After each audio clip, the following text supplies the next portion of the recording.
fez uma palestra falando sobre o livro dos Espíritos, como é interessante a gente estudar o livro dos Espíritos.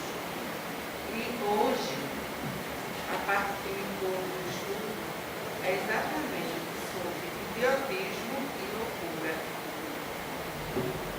Aí eu fui ver o que significava idiotismo. Aí, idiotismo é acometimento das funções cognitivas. Quer dizer, é quando você, às vezes, uma pessoa que fala algumas besteiras, algumas bobagens, isso é um idiota. É uma pessoa que tem aquela mente que fala bobagens. Já a loucura ou insânia é caracterizada por pensamentos. Quer dizer, o louco ou o insano é aquela pessoa que a mente dela não para de trabalhar. Ela coloca uma ideia fixa e ela se mantém repetindo aquilo e ela, digamos, uma pessoa que tem mania que todo mundo quer roubá-la. Então, ela fecha tudo, ela pega a bolsa, ela não larga, ela não deixa a bolsa tranquila em canto nenhum, dentro da casa. Quer dizer, tem aquelas pessoas que são mais leves e tem a loucura mais exacerbada. Mas aqui nós temos várias perguntas sobre o idiotismo e a loucura.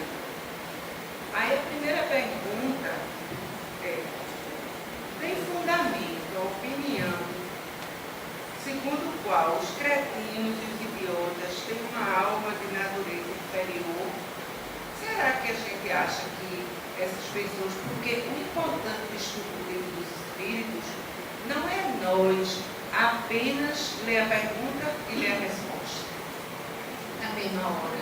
Eu normalmente aprendi que o estudo do livro dos Espíritos, a gente lê a pergunta, se for necessário a gente lê novamente, e a gente passa o dia todinho imaginando que resposta nós daríamos para essa pergunta.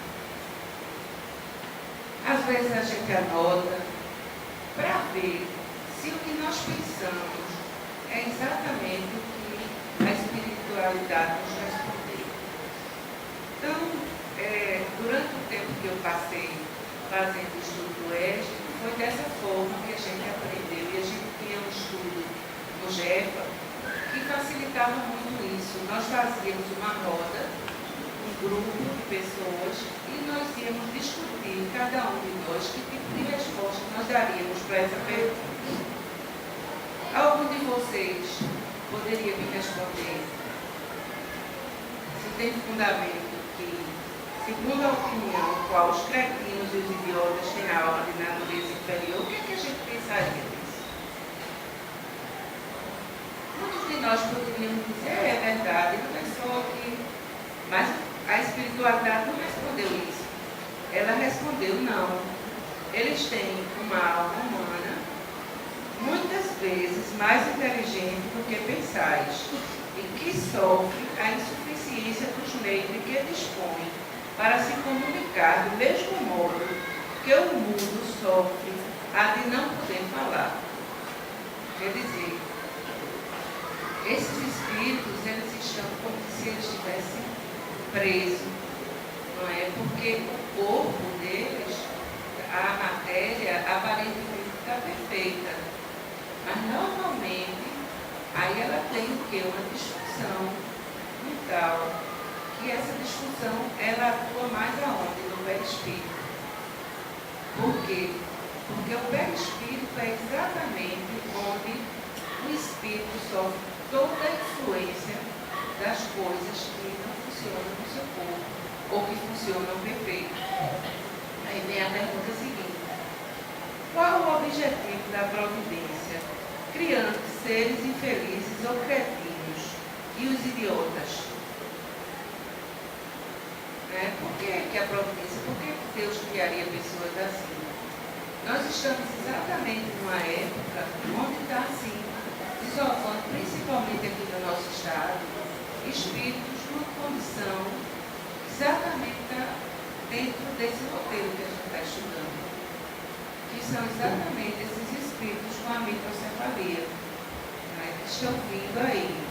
Por que será que a espiritualidade está dando para a gente, aqui em Pernambuco, aqui no Brasil, tanta gente nessa condição?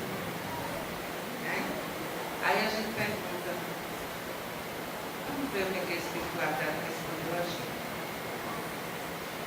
E são os espíritos em condição, habitando corpos de idiotas. Esses espíritos sofrem pelo constrangimento que experimentam e pela impossibilidade em que se encontram e se manifestarem por meio de órgãos não desenvolvidos ou desarranjados.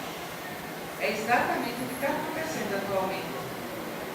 E essas famílias que estão recebendo esses espíritos nessa condição, elas, de certa forma, elas também, elas têm responsabilidade, porque, na verdade, não pensem que um espírito que chega na nossa casa, ele vai no endereço errado, não, ele vai no endereço certo. É porque todos ali têm necessidade de passar por aquela situação. Aí vem a pergunta, dentro dessa pergunta, Kardec faz outra pergunta. Não é exato, então, dizer que os órgãos não têm influência sobre as faculdades? Ele pergunta, né? Aí jamais dissemos que os órgãos não tivessem influência. Eles têm uma influência muito grande sobre a manifestação das faculdades. Porém, não dão as faculdades. Aí está a diferença. Um bom músico com um mau instrumento não fará uma boa música. Mas isso não impedirá que seja um bom músico. Isso é verdade. Se você der um violão com as cordas frouxas, desafinadas, o violonista não vai fazer uma boa música, mas ele não vai deixar de ser uma pessoa competente, com excelente música. Aí vem mais uma pergunta. Qual será o mérito da existência para seres como os idiotas e os cretinos que não podem fazer nem bem nem mal, não podendo progredir? É uma expiação imposta ao abuso que fizeram de certas faculdades. É um tempo de prisão. Um corpo de idiota pode, assim, abrigar o espírito que animou um homem de gênio na existência precedente? Sim. O gênio, às vezes, torna-se um flagelo quando dele se abusa. É exatamente o caso daquele médico, Joseph Mengele, que era um médico, era uma pessoa intelectualmente provida, né, de intelecto, de uma alta intelectualidade, e moralmente era uma pessoa fracassada, era um espírito fracassado. Então, as perguntas, eu estou vendo que aqui o horário já está quase chegando o horário para nosso amigo falar, não dá tempo assim de falar sobre todas as perguntas, mas o assunto ele vai em torno exatamente do que está acontecendo atualmente, dessas crianças que estão nascendo atualmente desprovidas, não é, de capacidade cognitiva e intelectual. Então, quer dizer, esses espíritos vão passar por quê? Tempo aprisionados nesse corpo, sofrendo, e eles têm consciência. O mais interessante é que não pensem que quando eles se libertam durante o sono, eles têm consciência de que estão como se estivessem presos, como se estivessem acorrentados. Então, gente, é muito importante que nós tenhamos assim, a curiosidade de estudar esse assunto, para a gente saber por que está nascendo atualmente esse tipo de irmãos que está vindo no nosso planeta. É uma necessidade de expiação para eles e para as famílias que o recebem.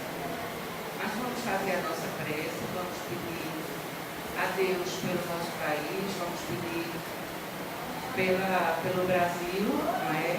Vamos pedir por nossas famílias, para que nossas famílias tenham paz, para que nossas famílias tenham equilíbrio, tenham união, e para que as pessoas que vieram aqui na casa do Manuel Vitão hoje, elas aprendam, elas recebam algum tipo de ajuda, tanto os espíritos encarnados como os desencarnados, que povoam o nosso universo, que estão aqui também para aprender.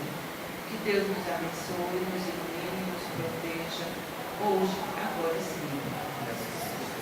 Eu vou passar a palavra agora para nosso irmão Cláudio, que vai falar também sobre depressão e doença da alma. Boa noite a todos. Que a paz do nosso Senhor Jesus Cristo permaneça a nos envolver hoje, agora e sempre. Graças a Deus, é com imensa satisfação, alegria, que mais uma vez retornamos a essa casa maravilhosa, casa de oração e trabalho, para aqui nós refletirmos sobre um tema que é tão atual, tão interessante e importante de ser levado à reflexão, porque nós encontramos muitas pessoas chegando aos centros espíritas, passando por esse problema terrível que é a depressão. E mesmo que a pessoa nunca tenha tido depressão, mas pode conviver com alguém que tenha depressão na sua família, no seu trabalho e aqui mesmo dentro do centro espírita. E, infelizmente, existe muito preconceito com relação a isso, ainda há muita coisa a ser descoberta, estudada, e por ignorância muitas pessoas julgam de maneira errada essa situação. Por isso que é tão importante a gente ler, estudar, aprender e divulgar tudo aquilo que a gente souber sobre esse assunto. Então, um dos primeiros livros que eu li, que tratou desse assunto, que eu gostei muito, é o livro chamado As Dores da Alma. Eu fiz questão de trazer aqui alguns livros e eu estimulo quem puder comprar esse livro. É um estudo do Livro dos Espíritos. A nossa irmã leu aqui algumas perguntas, do Livro dos Espíritos, e às vezes a gente tem dificuldade de contextualizar. Ela soube muito bem contextualizar, trazendo para os dias atuais essa questão da idiotia, da cretinice, que antigamente se chamava de cretino ou idiota. Hoje em dia a gente não usa mais esses termos, são termos antiquados, vamos dizer assim, para aquela época que foi escrito o Livro dos Espíritos. Para ser mais preciso, 18 de abril de 1857. Nós estamos hoje no dia 15 de abril, estamos bem próximos de comemorar esse dia, que é o dia do lançamento do Livro dos Espíritos. É um dia muito importante. Inclusive, a própria Câmara Municipal já vem declarando como o dia do Livro dos Espíritos, como dia importante, vamos dizer assim. E nesse livro ele fala sobre vários assuntos, todos relacionados com o título do livro, As Dores da Alma. Então o primeiro capítulo fala sobre crueldade, depois ele vai falar sobre o orgulho, depois sobre crítica, depois sobre ilusão, medo, preocupação, vício, solidão, culpa, mágoa, egoísmo, baixa autoestima, rigidez, ansiedade, perda, insegurança, repressão e, lá no final já, depressão, por último, dependência e a última, inveja. Todas essas são as dores da alma.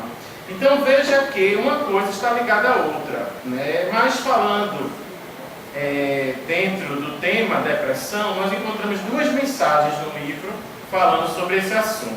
A primeira mensagem, o espírito de Hamed, que foi quem escreveu esse livro, ele fala sobre as emoções, porque tudo começa no plano das emoções. Para a gente entender a depressão, a gente tem que entender as emoções. E depois, estudando outros livros, eu pesquisei e verifiquei que, segundo alguns autores, existem 5 emoções básicas que todos os seres humanos vivenciam essas emoções. E uma delas é a emoção da tristeza. Da mesma forma que existe a emoção da alegria, a emoção do afeto, a emoção do medo e a emoção da raiva. São as 5 emoções básicas do ser humano. Então, momentos da nossa vida a gente vai sentir-se alegre, momentos da nossa vida a gente vai sentir-se triste. E é importante a gente se autoconhecer, se autodescobrir, para tentar identificar melhor essas emoções. Então vamos ver o que o Espírito Hamed nos diz. Quantas vezes asfixiamos e negamos nossas emoções diante de acontecimentos que nos machucaram profundamente? Então, às vezes, a gente se sente machucado e sente dificuldade de aceitar isso. E aí, o que é que acontece? A gente não aceita aquilo que a gente está sentindo. A gente bloqueia, a gente nega. E ele diz aqui, viver o direito de sentirmos nossas emoções equivale a ser honestos com nós mesmos. Elas nos ajudam no processo de autodescobrimento e estão vinculadas a estruturas importantes de nossa vida mental, como os pensamentos cognitivos e as nossas intuições. Veja que casou, né, com o que a nossa irmã falou, que a pessoa que é idiota, né, ou seja, que tem alguma deficiência mental, ela tem um déficit cognitivo. Então, a pessoa deprimida, ela vai ficar com um pouco de um raciocínio lento, ela vai ficar com algum déficit nessa questão cognitiva. E pode afetar até mesmo o lado intuitivo da pessoa. Aquilo que a gente chama, né, popularmente, o sexto sentido, que está relacionado também com a mediunidade, através da inspiração. Então é muito importante a gente se conhecer. A gente vê essa necessidade desde antes de Jesus. Sócrates, né, ele repetia muito isso, que estava escrito lá no templo de Delfos. Conhece a ti mesmo. Então a gente precisa fazer esse mergulho, essa viagem interior. A gente vê o ser humano querendo viajar para Marte, já foi para a Lua, e esquece de fazer essa grande viagem para dentro de si. Tentar descobrir mais sobre o seu ego, tentar descobrir mais sobre o seu self, que é esse lado interior divino, esse eu divino que todos nós possuímos. Essa luz que a gente tem que fazer brilhar diante dos homens, e que às vezes a gente se sente ofuscado, para baixo, deprimido, baixa autoestima. Então a gente precisa entender essa situação e acreditar em nós, nessa potencialidade que todos nós temos. A gente precisa acreditar que nós merecemos ser felizes, que nós estamos aqui em busca da felicidade. Esse é o nosso objetivo, essa é a nossa razão de viver, essa é a nossa finalidade, nosso sonho, que a gente tem que lutar para botar em prática, tem que ter força de vontade, tem que ter coragem para superar os obstáculos que a gente encontra no meio do caminho. Então a gente vê hoje em dia muitas pessoas, né, falando nesse momento atual que a gente está vivendo no Brasil, mas não só no Brasil como no mundo. A palavra da moda, né, do ano passado e continua ainda esse ano é a crise. E a gente vê uma mensagem que eu recebi, né, pelo WhatsApp, né, tem muitas mensagens bonitas que vale a pena serem repassadas, e eu escrevi aqui, e tem um pensamento, né, que Chico Xavier recebeu, que tudo indica que foi pelo Espírito de André Luiz, que diz assim: se o momento é de crise, não te perturbes, segue, serve e ora, esperando que suceda o melhor. Queixas, gritos e mágoas são golpes em ti mesmo. Silencia e abençoa, a verdade tem voz. Então, às vezes é necessário a gente se calar, a gente usar o silêncio, a tolerância, o perdão. Às vezes é necessário, né, a gente abençoar. Como é bom a gente dizer, Deus te abençoe. Como é bom a gente receber a bênção, né, da nossa mãe, do nosso avô, da nossa avó, da nossa tia. Hoje em dia a gente está perdendo esse costume, a gente tem que ter esse cuidado. Porque as palavras, elas têm poder, elas são poderosas. Nosso pensamento tem um poder muito grande também. Então não é motivo de perturbação se a gente está passando por uma situação difícil.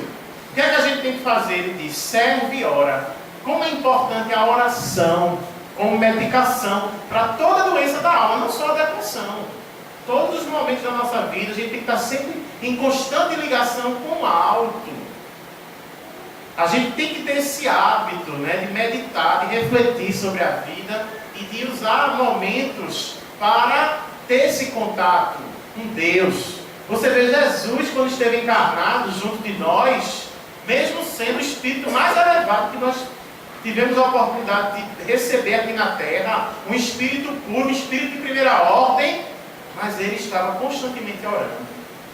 A gente recentemente relembrou, né, a chamada Paixão de Cristo. Faz pouco tempo que a gente comemorou, né, vamos dizer assim, a Páscoa, porque nós somos cristãos também, mesmo sendo espíritas, só que a gente não tem o ritual que as outras igrejas têm. Mas nesse momento, quando a gente vai ver uma das passagens muito bonitas de Jesus, é quando ele chama alguns discípulos para fazer oração, e nem todos acompanham a oração de Jesus, eles dormem. E Jesus acorda eles, porque não é hora para dormir. A gente estava conversando um pouco sobre isso. Pode botar um pouquinho de água, Cissa? Que na hora do evangelho no lar não é hora para dormir. Na hora da palestra pública não é hora para dormir. Na hora de dormir, quando você vai se deitar na sua cama. Então, às vezes, as pessoas ficam, né, querendo colocar a culpa nos espíritos. Ah, não, algum espírito está fazendo eu dormir. Não tem isso não, gente. Cadê a força de vontade, né? Deixa para dormir em casa, na sua cama. Eu acredito que todo mundo aqui tem uma cama, né? Gostosa para dormir. Então, tem um momento para dormir, tem um momento para acordar, despertar. Então, às vezes, a gente não quer ver, não quer ouvir, não quer despertar. E Jesus, em várias passagens bíblicas também, outros apóstolos, disseram: desperta, ó tu que dormes. Então, a gente precisa despertar, não só no sentido de ficar acordado, mas no sentido de despertar de consciência. Que a pior coisa do mundo é a consciência adormecida. Você vê pessoas agindo de forma cruel e não estão nem aí, cometendo corrupções, cometendo vários deslizes, mas não se sentem o peso da consciência. Por quê? Porque a consciência está o quê? Adormecida, mas um dia vai despertar a consciência e ele vai se arrepender de tudo que fez, e aí vai precisar o quê? Reparar esse erro. Porque não adianta você dizer: ah, Deus me perdoe, aceitei Jesus, pronto, vou para o céu. É assim, é bom demais, é mágica. Tem que reparar, devolver tudo que você roubou. Tem que consertar os erros que você cometeu. Por isso que é tão importante a reencarnação. Uma nova experiência, uma nova oportunidade, uma segunda chance, uma terceira chance, uma quarta chance. Quantas chances a gente precisar, Deus nos dá essa oportunidade aqui na matéria. Não adianta a gente ficar no plano espiritual fazendo bem, a caridade, a gente tem que vir para cá. Se a gente cometeu erro aqui, a gente tem que reparar o erro aqui. Por isso que essas crianças vêm com esses problemas, não só a microcefalia, mas a gente vê, né, recentemente foi o dia relacionado ao autismo, a gente vê a questão da síndrome de Down, tantas outras patologias, síndromes, doenças que estão relacionadas a essa situação, que tem a ver, na maioria das casos, a gente não pode generalizar, cada caso é um caso, mas a maioria dos casos tem a ver com o quê? Com males que cometeram no passado. Porque se a criança já nasce com um problema, ela não cometeu um erro nessa existência. Foi na existência passada. Existem exceções, como eu estou dizendo, cada caso é um caso. Pode ser um espírito missionário que pediu a passar por essa forma, por exemplo. Mas isso é a exceção, não é a regra. A maioria são relacionados com suicídios no passado, por exemplo. Então, uma pessoa que deu um tiro na cabeça, uma pessoa que se jogou de um prédio e caiu com a cabeça no chão, essa parte dele vai ficar totalmente desorganizada. E é necessário ele reencarnar como se fosse uma cirurgia para que ele possa se curar espiritualmente daquela situação que ele lesionou no passado, para ele valorizar a vida, para ele valorizar o cérebro, para ele valorizar os pensamentos e tantas outras coisas. Então ele não vai deixar, ele não vai perder aquilo que ele tem. A conquista do espírito é para sempre, é a verdadeira propriedade. Se ele é inteligente, ele vai continuar inteligente, mas o corpo não vai conseguir expressar aquela inteligência, porque o cérebro dele está doente. Foi isso que foi explicado aqui muito bem. Então tem um livro muito bom, chamado Deficiente Mental, Por que Fui Um? É uma pergunta logo a capa do livro. E conta várias histórias de vários deficientes mentais. É bem interessante, uma linguagem fácil, não é, da editora Petit, Deficiente Mental, Por que Fui Um? Eu sempre gosto de citar livros, citar filmes. Quem já assistiu palestra minha sabe. Se vocês estiverem aí com a agenda, né, na bolsa, um papelzinho, caneta, quiser ir anotando durante a palestra, vocês vão ver que durante a palestra eu sempre vou fazer algumas citações que eu acho que vale a pena vocês aí escreverem, mas fiquem à vontade. Quem quiser também usar o celular para isso também, né, tem o Note, tem alguma forma aí de anotar, ou o tablet, né, deixando no modo silencioso, claro, pode ser utilizado também para colocar o nome do livro, por exemplo, As Dores da Alma, para depois você se lembrar e buscar, comprar e ler, vale a pena. Então, é interessante, outra mensagem nos dada por Buda. Veja só, Buda veio antes de Jesus, né? Cerca de 5 séculos antes de Jesus. E ele fala algo bem interessante quando ele diz assim: a paz interior começa no momento em que você optar por não permitir que outra pessoa ou evento controle suas emoções. Olha aí, falando das emoções, você que tem que ter o controle da sua emoção.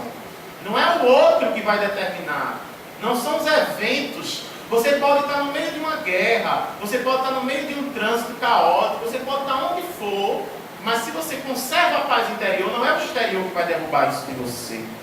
Da mesma forma que você pode estar num lugar bem tranquilo, numa praia, numa natureza, e estar ali em conflito. Um ambiente de paz, mas o seu interior está em conflito. Quantas pessoas estão ali no carnaval, né, no galo da madrugada, mais de 1 milhão de pessoas, e estão se sentindo sozinhas? E quantas pessoas moram só, mas se sentem felizes, alegres e sabem que não estão totalmente sozinhas? Porque nós nunca estamos sozinhos completamente. E principalmente quando a pessoa faz o bem, ela sempre tem amigos, ela sempre tem companhias, tanto espirituais como de encarnados.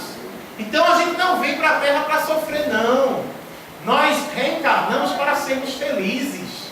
É importante a gente se conscientizar disso. Joana de Ângeles, ela diz: ninguém tem o destino do sofrimento. Ele é o resultado da ação negativa, jamais a causa. Então o sofrimento, ele é a consequência, não é a causa. Ele é a consequência de algo errado que a gente fez no passado. Quando eu digo no passado, não é só na encarnação passada, às vezes é nessa encarnação mesmo. Atitudes que nós temos aqui agora, que vai refletir aqui agora. Como diz o ditado popular, né? Aqui se faz, aqui se paga. Então nós temos que ter atenção conosco mesmo. Às vezes a gente perde muito tempo e energia olhando a vida dos outros e esquece de se observar, se olhar no espelho e ver o que é que a gente precisa fazer para se melhorar. Então, as emoções, elas não são erradas ou pecaminosas, diz aqui o Espírito de Hamed. Elas não são os atos em si, pois sentir raiva é muito diferente de cometer uma brutalidade. Quem aqui nunca sentiu raiva? Todos nós sentimos raiva. Não tem como você deixar de sentir raiva. Sentir raiva não é ruim. É o que você faz com essa raiva que vai fazer você bom ou ruim. Jesus Cristo sentiu raiva? Vocês acham que Jesus Cristo sentiu raiva? Quando a gente tem uma visão de Jesus como sendo Deus, a gente acha que Jesus não sentiu raiva, porque a gente tenta divinizar Jesus, né? Mas Jesus não é Deus. Jesus, todo momento, disse que era filho de Deus, como todos nós, ele é nosso irmão. O problema é que alguns seres humanos quiseram colocar Jesus como Deus, mas ele não é Deus. Em nenhum momento ele disse que era Deus. Ele, sendo ser humano, ele tinha as emoções humanas. A gente vê isso na Bíblia. Em algumas passagens, a mais conhecida, quando ele expulsou os vendilhões dos templos. Naquele momento ele se irritou ou não se irritou? Se irritou. E usou essa energia para o quê? Para a disciplina. A mãe, quando vê o filho fazendo alguma coisa errada, ela tem direito de ficar com raiva e disciplinar o filho? Tem. Uma boa mãe tem que fazer isso, né? Aquela, deixa pra lá. O bichinho passa a mão no erro dos filhos. Isso não é uma boa mãe. A gente está chegando aí próximo também do Dia das Mães e a gente tem que refletir sobre isso. Tem uma mensagem que é bem conhecida, né, chamada Mães Mais, que é aquela mãe que é exigente, é aquela mãe que cobra, é aquela mãe que está ali junto, né? Que às vezes ela é tida por ser uma mãe má, mas não é uma mãe má. Na verdade ela é a boa mãe. E aquela mãe que é boazinha demais acaba criando verdadeiros criminosos. Porque a gente tem que colocar limite, tem que dizer não. Tem que ter disciplina. O nosso guia, o nosso mentor, ele muitas vezes puxa a nossa orelha quando a gente está cometendo alguma coisa errada, porque ele é como o nosso pai ou nossa mãe. A gente vê isso com Chico Xavier e Emmanuel, a gente vê isso com Divaldo Pereira Franco e Joana de Ângeles, e é assim com todos os médiuns que querem desenvolver a sua mediunidade e usá-la de forma positiva. Então, é importante a gente sair daqui com essa convicção de que as emoções, elas não são nem boas nem más. Não existe isso, não, a tristeza é uma coisa ruim e a alegria é uma coisa boa. Não. A tristeza nem é boa nem é ruim, a alegria não é nem boa nem ruim, a raiva não é nem boa nem ruim. Não existe isso de emoção positiva e emoção negativa. Não. É o que você faz com essas emoções. São as atitudes que você realmente opera que vão fazer dessa emoção ser boa ou ruim. Então a gente já nasce com a emoção do medo, a emoção da raiva, e isso vem muitas vezes para nos defender. Então o Espírito de Hamed termina a mensagem dizendo assim: reparar nossas faltas com nós mesmos e com os outros é a fórmula feliz de evitar o sofrimento. Então nós evitamos o sofrimento quando nós reparamos os nossos erros, tanto conosco, porque a gente se fere muito, por isso que é importante a gente desenvolver o auto-perdão, não só perdoar o outro, mas se perdoar. Sabe por quê? Parem para observar. A maioria das pessoas, e quando nós também somos assim, quando a gente é muito exigente com o outro, a gente também é exigente consigo mesmo. E aí a gente acaba também se machucando, se ferindo. E a gente precisa ter esse cuidado, ter que desenvolver o auto-amor. Chico Xavier disse certa feita: sei o que devo ser e ainda não sou, mas rendo graças a Deus por estar trabalhando, embora lentamente, por dentro de mim próprio, para chegar um dia a ser o que devo ser. Olha que coisa linda, né? Que humildade. É isso que a gente tem que desenvolver. Entender que o que a gente faz é pouco, mas é importante para o todo. Entender que a gente está longe de ser o ideal. E a gente não pode se cobrar por não ser ainda aquela pessoa que a gente gostaria de ser. A gente tem que se conhecer e se aceitar com os nossos defeitos, com as nossas imperfeições. E se amar do jeito que a gente é, e aí a gente vai descobrir alguém que nos ame também do jeito que a gente é, mesmo com nossos defeitos. Mas enquanto eu não me amar, não vou conseguir ninguém que me ame. Como é que eu vou encontrar um grande amor se eu mesmo não me aceito, se eu mesmo não me amo? Então todo o processo começa nessa situação de reconhecer as nossas fraquezas, mas mesmo assim dar graças a Deus e trabalhar lentamente para chegar um dia a ser aquilo que nós devemos ser. Outra mensagem sobre a depressão que está aqui nesse livro, o Espírito de Hamed, ele diz que a depressão é um período de transição.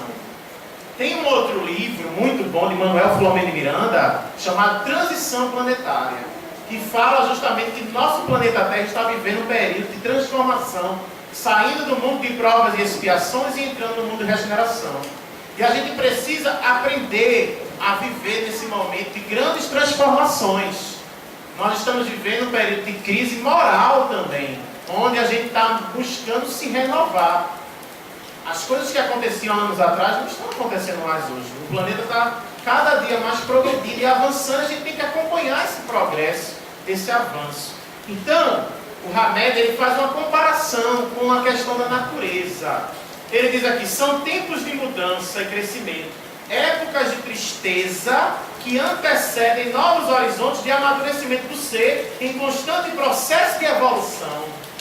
Ou seja, às vezes é necessária a tristeza. Se você for ver, grandes artistas compuseram belíssimas músicas nos momentos de tristeza, de depressão. Grandes artistas, pintores. Eu estive lá em Amsterdã, conheci o Museu de Van Gogh. Os quadros de Van Gogh mais belos quando ele estava internado numa clínica psiquiátrica, como louco. Veja que situação. E a gente tem muito que aprender com os loucos.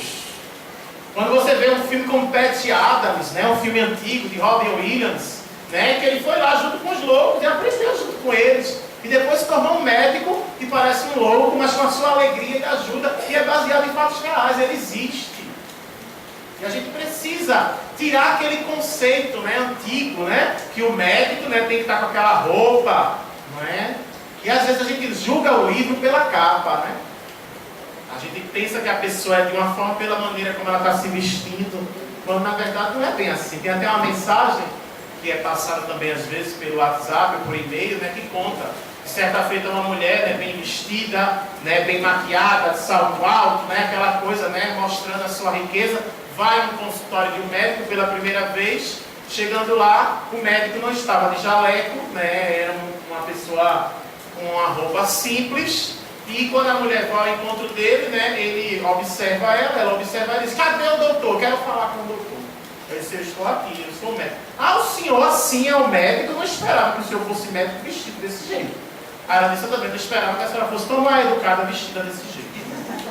Então às vezes a gente julga, né? Ah, fulano está tão bem vestido, deve ser uma pessoa bem educada. Quando vê, não é tão educada assim. E às vezes uma pessoa bem simples, bem humilde, não é? Vestindo aquela roupa: com licença, tudo bom, posso falar? Aquela coisa assim: meu Deus, como ela é tão educada, né? Quando ele é tão educado, mesmo sendo uma pessoa vindo de uma origem humilde, mas ele tem educação, porque educação é diferente de instrução.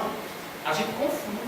A pessoa pode ter uma instrução altíssima, doutor, pós-doutorado, mestrado, ser professor de universidade, mas ser um verdadeiro bruto, não ter bons tratos. Já ouviram falar muito disso, né? De médicos que alguns chamam até de cavalo, né? Coitados dos cavalos, né? A gente que ama os animais, isso é uma ofensa, não pode de jeito nenhum chamar um médico de cavalo que ele tratou mal, de jeito nenhum. Os cavalos não tratam mal as pessoas. O ser humano é que é mau, o animal não tem maldade, é o instinto dele que às vezes faz dele ser um pouco agressivo. Mas não é maldade do animal, a maldade está no ser humano. A gente tem muito que aprender com os animais. Como a gente precisa amar os animais, observar, né, e ver que nós também somos animais. Nós também temos instintos. E a gente precisa desenvolver esse amor não só ao próximo ser humano, mas ao próximo ser vivo como um todo, a natureza, a fauna e a flora. A gente precisa orar pela natureza. Vivemos nesse planeta Terra, a Mãe Terra, não é? E a gente precisa conservá-la. E às vezes a gente tem momentos tão bonitos que a gente pode vivenciar junto à natureza e a gente não usufrui isso. Final de semana passada, sábado, eu fui pela primeira vez no Jardim Botânico do Recife. É uma coisa linda que a gente tem aqui perto da BR-232 de graça e às vezes a gente não conhece. E ali você vê um orquidário, ali você vê, né, tantas coisas bonitas que a gente pode admirar na natureza, fazer um piquenique, levar as crianças que precisam vivenciar e sair do mundo virtual. Mas não tem gente mexendo no celular, entrando na palestra, vê se pode. É um vício terrível, né, que a gente tem que vencer. É uma tecnologia que a gente tem que usar a nosso favor. A gente não pode deixar de viver no mundo conforme a gente está no mundo. Não é que a gente vai deixar de ter tudo isso, não. Mas saber usar esses mecanismos para o nosso bem-estar, sem deixar de viver o momento real, aqui e agora. Sem deixar de aproveitar coisas que nenhuma tecnologia vai conseguir substituir. Que é o aperto de mão, que é um abraço, que é uma boa conversa, olho a olho. Não é que às vezes você digita uma coisa no WhatsApp, mas você não sabe o que a pessoa está dizendo, com que intenção ela está dizendo. E aí começa a ter desentendimentos e brigas. Então você cria um grupo da família, mas quando vê, começa a confusão dentro do grupo do WhatsApp da família. Veja que situação como o ser humano é. Leva os conflitos até para a tecnologia. Em vez de unir, acaba afastando às vezes. Né? Olha como a gente precisa exercitar a caridade, até mesmo usando o WhatsApp, né? Exercitando a tolerância, o perdão, o amor ao próximo. Mas a gente descarrega tudo ali, né? Coloca tudo para fora. A gente precisa controlar, ter esse autocontrole, observar e aprender com a natureza. Quem é que gosta da lua, admirar a lua? Que coisa linda, né? O sol de manhã, você dizer bom dia, né? Para o sol, abraçar uma árvore, ó. Sábado eu abracei aquelas árvores lindas lá do Jardim Botânico. Isso é maravilhoso, não tem dinheiro no mundo que compre um negócio desse. A gente tem que vivenciar experiências como essa, mas não tem criança que nunca saiu do condomínio, não sabe nem o que é uma árvore, né? É só ver essas plantinhas no meio da rua, porque hoje em dia a gente vive na selva de pedra. As crianças não sabem a diferença de uma mangueira com uma jaqueira, pelo amor de Deus, né? Então a gente tem que conscientizar essa nova geração que a vida não é uma tela de computador, não é um tablet, não é um Facebook, não é um Instagram, não é nada dessas redes sociais, não. A gente tem que aprender com a natureza, nessa relação, nesses ciclos do ecossistema. Se a gente for ver a diversidade que existe na natureza, a interdependência, um ser vivo depende do outro. Aquela história da cadeia alimentar que a gente aprendeu quando era criancinha pequenininha. Isso a gente vê também conosco, a gente vê, porque eu preciso de você, você precisa de mim. Ninguém consegue viver feliz sozinho. Ninguém consegue se autossustentar. A planta, ela vive, né, ali do sol, né, fotossíntese, a gente não. A gente precisa do outro. Ninguém consegue fazer tudo sozinho, não. Em algum momento a gente vai precisar do outro. Então a gente precisa aprender também a reciclar aquele lixo, aquele componente negativo, aquela sombra, como fala em Jung. A gente precisa conviver com ela e aprender com ela e usar ela como forma positiva. Essa é a arte de viver. Olha que coisa linda que Raquel diz. Alegria e tristeza são nossos companheiros de viagem. Estão sempre nos ensinando algo na caminhada evolutiva. Tudo tem seu próprio valor e lugar na existência. A vida na Terra ainda é um jogo de luzes e sombras. Tudo na vida tem um fim utilitário para crescermos integralmente. É lindo esse livro, eu adoro. Recomendo na maioria das minhas palestras. Hoje em dia se fala também sobre um termo chamado resiliência. Já ouviram falar disso? Resiliência é a capacidade de se recuperar de situações de crise e aprender com ela. É ter a mente flexível e o pensamento otimista, com metas claras e a certeza de que tudo passa. Nós estamos aqui de passagem, né? A gente tem que entender. O problema da gente é achar que as coisas são permanentes, né? Que vão durar para sempre. Não. A gente tem que entender que tudo são fases. Tudo tem um começo, meio e um fim. Nos relacionamentos, no trabalho, na vida como um todo. O problema da gente é que a gente só quer ganhar, a gente só quer vencer. A gente não tem, às vezes, educação emocional de saber lidar com as perdas, por exemplo. Não é? E a gente precisa saber lidar com essas situações de crise, superar e se tornar uma pessoa mais otimista, mais flexível e entender que essa situação ela vai passar. Não adianta você querer se medicar para ficar dormindo o dia todo para não sentir a tristeza. Você tem que vivenciar o luto, não é? Quando você perde um ente querido, é natural que você sinta tristeza. Ah, mas você não é espírita porque você está chorando. Eu sou ser humano. Eu sinto saudade. Qual é o problema nisso, não é? A gente exige muito do outro, a gente cobra muito do outro, posturas. Nós somos seres humanos, a gente tem que entender isso. Outra frase de Emmanuel: ainda que não possas marchar livremente com teu fardo, avança com ele para frente, mesmo que seja 1 milímetro por dia. Olha aí, mesmo naquele dia que a gente sinta aquele fardo pesado, aquela cruz, né, como o pessoal gosta de dizer, estou carregando minha cruz, né? Mas ande para frente, marche, nem que seja 1 milímetro por dia. Não é desculpa porque a gente está sofrendo que a gente vai ficar parado ao misto de braço cruzado, não. O apego é exatamente o oposto do amor. O amor diz, quero que seja feliz. O apego diz, quero que me faça feliz. Quem diz isso é Jetsuma Tense Paulo. É interessante isso, porque às vezes a gente coloca a nossa felicidade na mão do outro, a responsabilidade da vida da gente no outro. E não é, está nas nossas mãos. A gente tem que entender que o amor ele liberta, ele não aprisiona. A gente tem que aprender a exercitar o desapego. Muitas vezes a depressão vem disso, desse apego, desse egoísmo, de querer tudo para si. Então, gente, quem puder, procure depois esse livro, As Dores da Alma. Mas agora nós vamos falar de outro livro, que é o tema da palestra de hoje. Como é o tema da palestra de hoje, gente?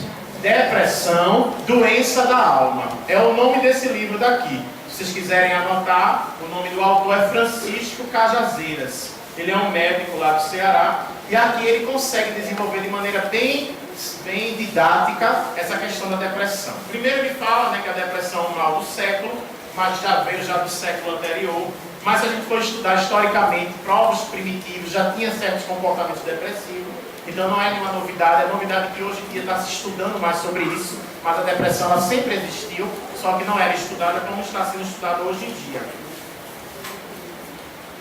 A Organização Mundial de Saúde chega a estipular que existem 400 milhões de doentes depressivos no mundo, 24 milhões na América Latina e Caribe, 12 milhões nos Estados Unidos e 13 milhões no Brasil.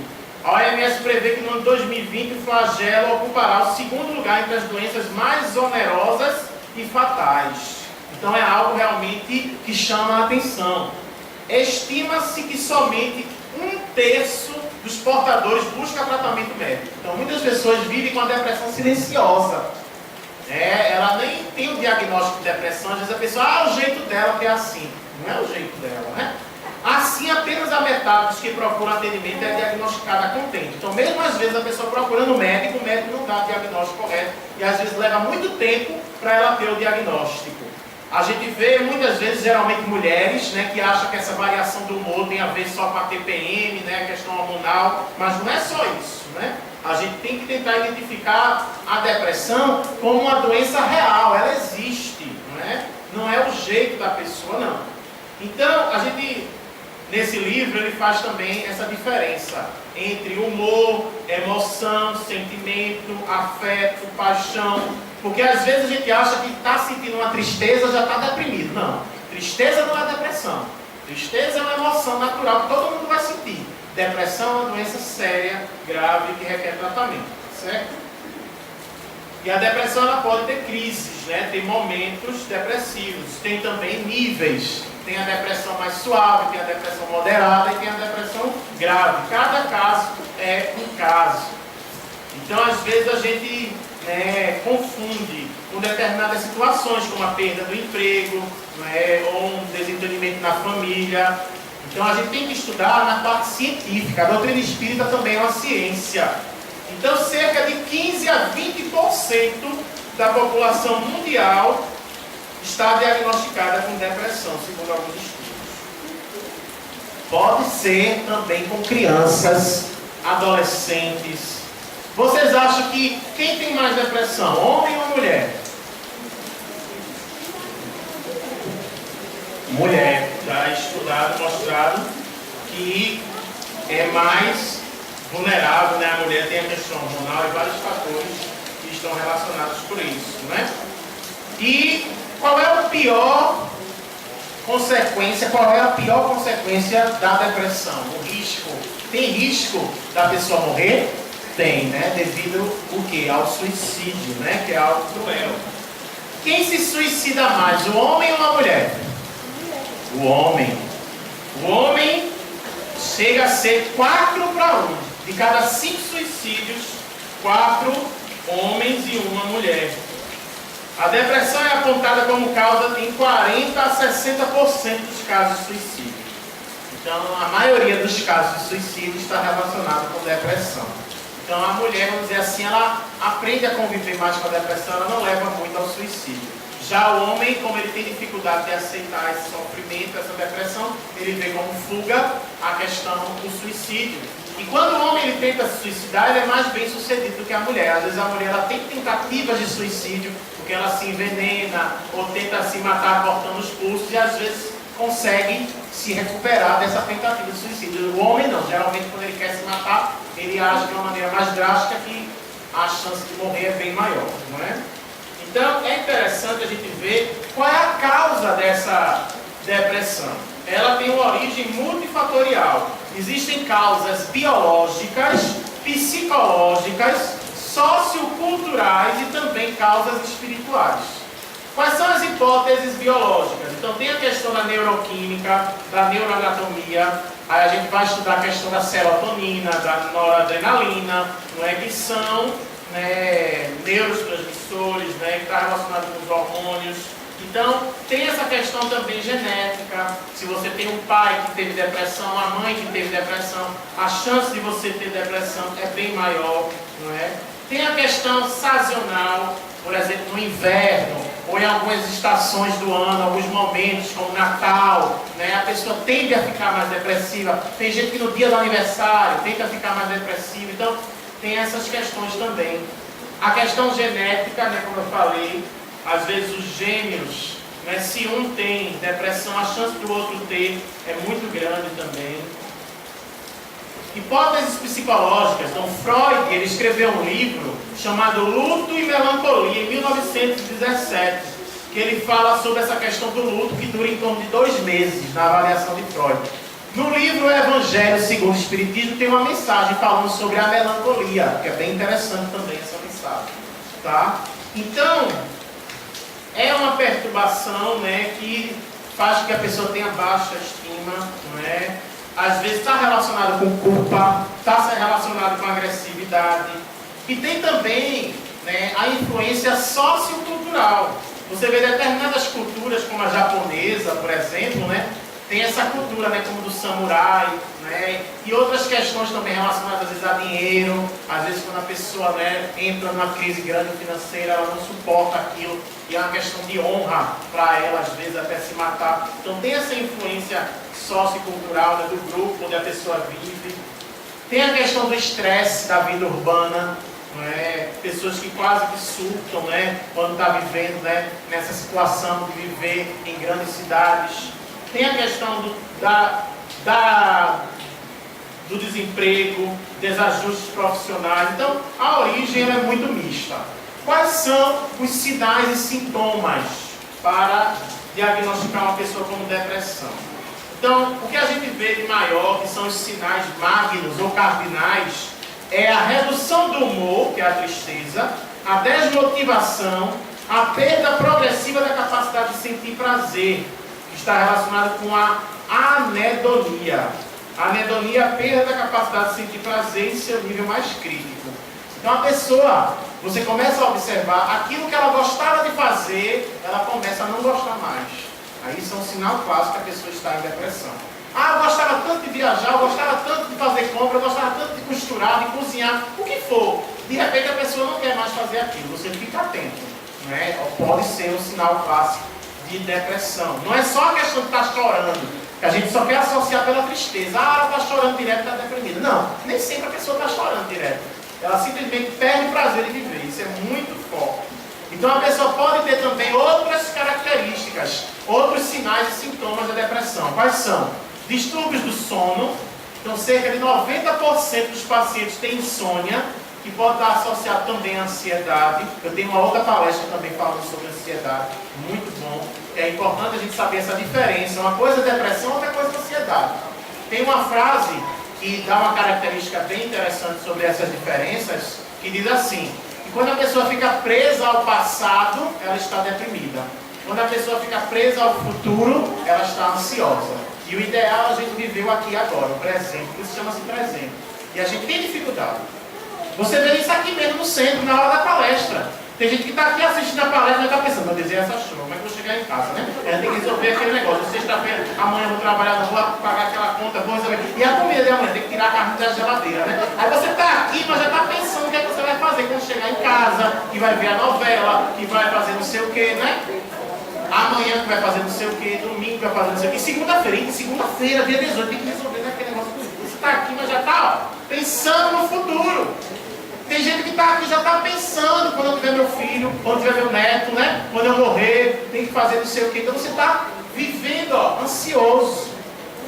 Já tem gente que está aqui. Ah, antigamente a palestra não era assim não. Esse menino novo está mudando. Olha, antigamente, no meu tempo, porque antigamente tinha esse negócio de WhatsApp, esse negócio. No meu tempo era muito melhor. O papai fazia isso, a mamãe fazia aquilo, fica olhando foto velha, recortando antigamente. Antigamente já passou, né? Aquele passado é museu. Vira o disco, né?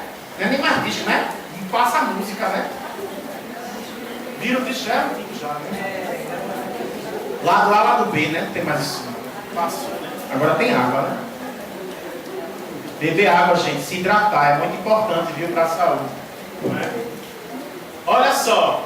Então, distúrbios do sono. Que coisa terrível a pessoa não dormir bem, né, gente?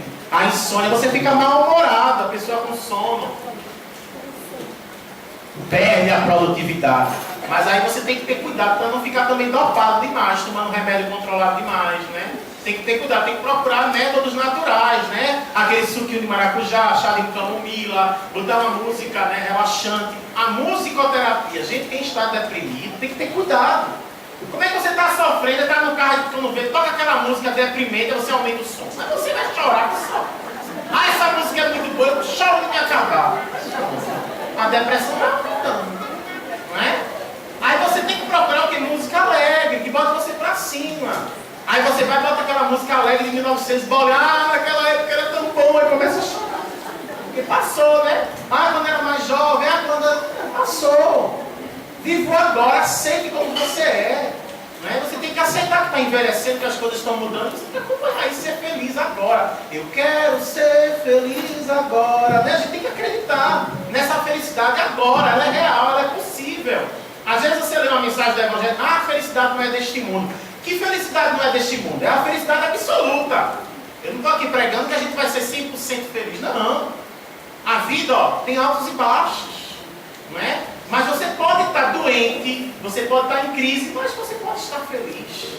Porque você tem que conservar o que é a positividade. Mesmo que você esteja com câncer, portador do HIV, com hanseníase, com desemprego, com qualquer problema que você tem, isso aí são só gatilhos. São só situações que podem levar você a desenvolver a depressão, mas não é a causa verdadeira da depressão. A causa da depressão está dentro de você. Então você pode ter alterações do apetite, falta de apetite, ou então aumento do apetite, né? A pessoa vai comer demais para tentar compensar esse vazio existencial. Já outros perdem o prazer de comer, não quer saber de comer, não é? Distúrbios de atenção, concentração e memória. E aí, aqui é que tem um cuidado quando a pessoa já está na terceira idade, já está um pouco mais velho, que aí você pode pensar que é normal, não é porque ele está velho, por isso que ele está com esse problema. Não. A gente vê muitas pessoas idosas com a memória maravilhosa, ativa, ativos, fazendo muita coisa. Então, não é desculpa porque a pessoa está envelhecendo que necessariamente ela vai perder a memória, a concentração e a atenção. Não. E isso a gente vê também com crianças. Quando ela começa a tirar nota baixa na escola, porque ela está com déficit de atenção e pode ser o início de uma depressão. Cabe aos pais ficarem atentos a isso. Fraqueza, cansaço físico, a pessoa já acorda cansada. Como é que pode isso? Você dormiu vários momentos de noite e já acorda cansado. Não é normal isso, tem que procurar identificar o que está acontecendo. Ou você pode estar com a depressão, ou o contrário, que é a ansiedade. Porque na ansiedade, como diz Augusto Cury, tem um livro novo de Augusto Cury, muito bom, fininho, Como Controlar a Ansiedade, é perfeito, já li esse livro, e ele fala da síndrome do pensamento acelerado. Já ouviram falar isso? Síndrome do pensamento acelerado. Então você usa muito seu cérebro, cheio de informação. Tem gente que acorda de manhã, 5 horas da manhã já tem repórter, né? Vai ficar assistindo o repórter, lê o jornal, está no Facebook sabendo das notícias, na hora do almoço vê notícia, antes chega em casa vai assistir o Jornal Nacional, antes de dormir, cheio de notícia, às vezes a mesma notícia, repetindo, todo dia, aquela mesma notícia, acompanhando, o que vai acontecer agora? E agora vai acontecer o quê? Só fala de tal político, tal político. E chega uma hora, tá bom, basta, eu vou ver minha vida. Mas não, você fica naquela onda cheia de coisa na cabeça, aí não dorme direito, aí vem a insônia, ou dorme demais e acaba cansado, porque seu cérebro está processando aquilo tudo desnecessário. Aí depois diz, não tenho tempo para ler o Evangelho, não tenho tempo de ir para o centro, não tenho tempo de ouvir uma boa música, não tenho tempo de um lazer. Por quê? Você está perdendo tempo com coisas que são supérfluas, que não são tão importantes. É questão de planejamento, de organização. Então, distúrbios motores, redução da libido, outra característica, né? Então a pessoa perde o prazer também nessa área sexual, sentimento de culpa, baixa autoestima, pensamentos recorrentes na própria morte. Olha, a pessoa chegar a dizer assim, seria melhor que fosse dormir e não mais acordar. Uma pessoa deprimida, ela está querendo dormir e não acorda mais, está querendo morrer. Ideias suicidas, não é? Então a pessoa começa a dizer, acho que eu vou me matar. A pessoa, para de dizer isso, que brincadeira. Mas é um alerta. A gente pensa, ela diz isso da boca para fora. Mas ela está chamando a atenção, está chamando a atenção mesmo. E ela precisa de ajuda, de apoio, de orientação. Cabe a você fazer alguma coisa, isso é caridade. Então, voltando, quais são os critérios diagnósticos dos sintomas principais, Magnus? Redução de humor, desmotivação e desprazer. Para ser depressivo tem que ter pelo menos um desses três. Associado a isso, você tem aqueles outros que eu falei, não é?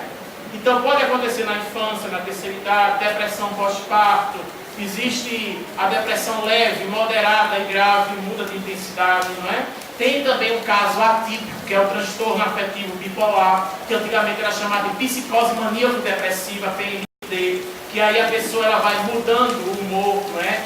Tem sentimento de grandeza, fala muito, loquaz, fuga de ideias, sentimentos voláteis. Então é um caso à parte, tá? Tem outros casos também à parte, a distimia, que é aquela pessoa, né, que sofre há muitos anos, fica retraída, introspectiva. Tem a questão do TOC, por exemplo, que é o transtorno obsessivo compulsivo. Então, cada caso, né, está relacionado, mas é diferente, vamos dizer assim, né? O que a gente está estudando mais aqui é a questão da depressão em si, que pode estar relacionado também com outras doenças, como AVC, como diabetes, como câncer, cardiopatias. Então ele faz aqui um estudo bem aprofundado dessa situação. Fala da família também, conflitos familiares, violência física, separação conjugal, conflito entre pai e filho, abuso sexual. Tudo isso, né, está relacionado com a depressão. E cabe a gente observar. Mas como nós estamos no centro espírita, é importante a gente também mostrar as causas espirituais da depressão, não é? Que muitas vezes está associado também à questão da obsessão. Então existe muitas vezes um espírito ali que vai observar que existem fatores endógenos, ou seja, que já faz parte da pessoa, anímicos, e eles vão usar isso para desequilibrar aquele espírito. E muitas vezes induziu ao suicídio, porque o espírito obsessor ele sabe que o suicídio é algo cruel para o espírito, leva muito sofrimento. Então a gente tem que ter um cuidado nesse sentido, para evitar o suicídio, que é um crime, é um ato de covardia, e o espírita verdadeiro não pode pensar em suicídio, por pior que esteja a situação que a gente esteja vivendo, tá certo? No final do livro, ele fala aqui uma passagem sobre essa questão da obsessão, sobre contaminação fluídica. Veja que interessante que ele diz aqui.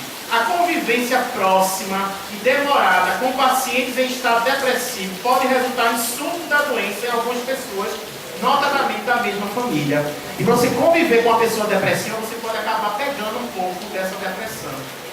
Porque fica ali os fluidos negativos juntos, principalmente quando a pessoa é médium, ele acaba atraindo isso para você nessa atmosfera espiritual. Isso também é estudado por Daniel Goleman, no livro Inteligência Emocional. Ele fala sobre contágio emocional. Ele diz que as emoções são contagiantes. E a maior parte do contágio emocional é muito mais sutil, parte de um tácito intercâmbio que ocorre em qualquer interação com o outro. Então, há ali uma espécie de sincronia. Você pode ver, quando a pessoa está sorrindo, o outro vai querer sorrir também. E o riso é contagiante. Da mesma forma, a tristeza. Quando um começa a chorar, você também fica com vontade de chorar e fica aquela tristeza coletiva, né? Vamos dizer assim. Então, a gente tem que ter cuidado com isso. E a gente sofre muita influência negativa.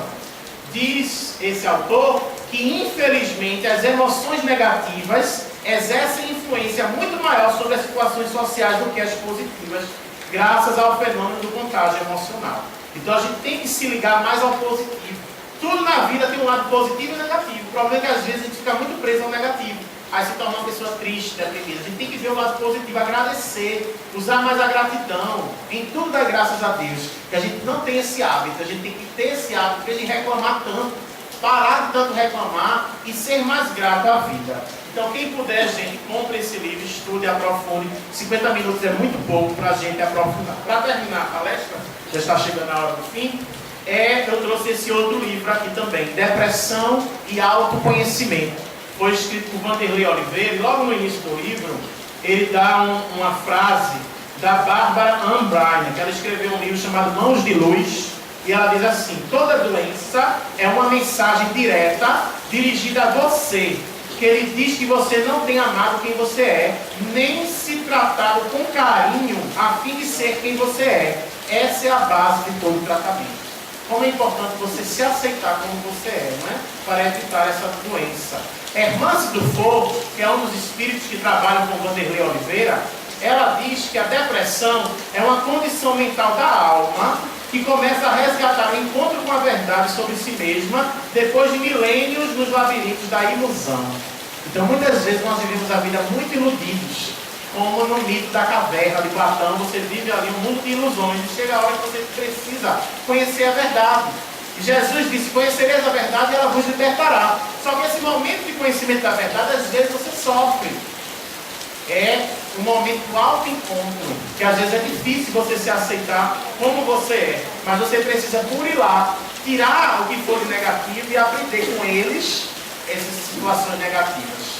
Na apresentação do livro, ele dá aqui um diálogo com Michelangelo.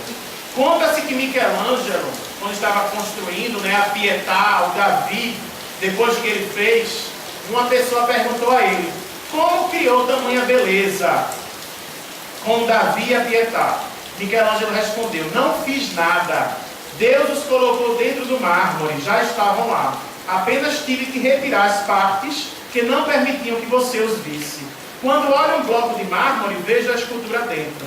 Tudo que tenho de fazer é retirar as aparas.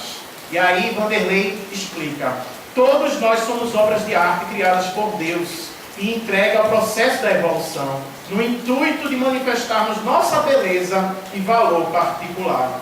Então a gente precisa se educar, entender que a gente merece ser feliz, com esforço e paciência, para buscar essa beleza interior que todos nós possuímos dentro desse bloco de mármore. Então fica essa reflexão, que a gente possa exercitar o amor, porque quando a gente pratica a caridade, a gente evita também a depressão.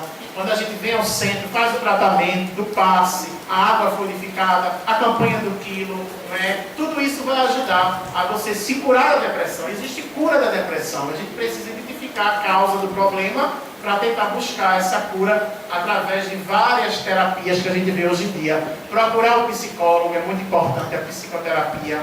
E o acompanhamento médico também. Quando necessário, tomar o remédio. Não é nenhum problema você tomar o remédio. Agora, evitar, ter o cuidado para não ficar dependente desse remédio. Chega um momento que você vai tentar sair dele no desmame, num processo acompanhado pelo médico. Não é porque você está fazendo tratamento no centro, você vai abandonar o médico ou o psicólogo, de jeito nenhum. Uma coisa não substitui a outra. São terapias complementares, alternativas, e uma vai ajudando a outra. Tudo é importante para a gente buscar essa saúde real que está dentro de nós. Espíritas, amai-vos. Eis o primeiro grande ensinamento. Espíritas, instruí-vos. Eis o segundo grande ensinamento. Que a paz de Cristo permaneça conosco hoje sempre. Muito obrigado a todos. Vamos pedir a nossa irmã Conceição para fazer a prece.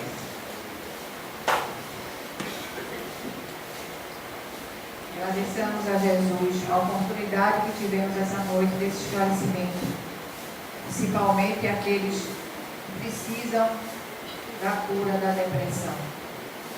Como o irmão falou, é uma doença severa, uma doença séria, mas que com o tratamento, tudo repassado por ele, se chegará à normalidade dos pensamentos, à normalidade psíquica, consequentemente, à normalidade espiritual.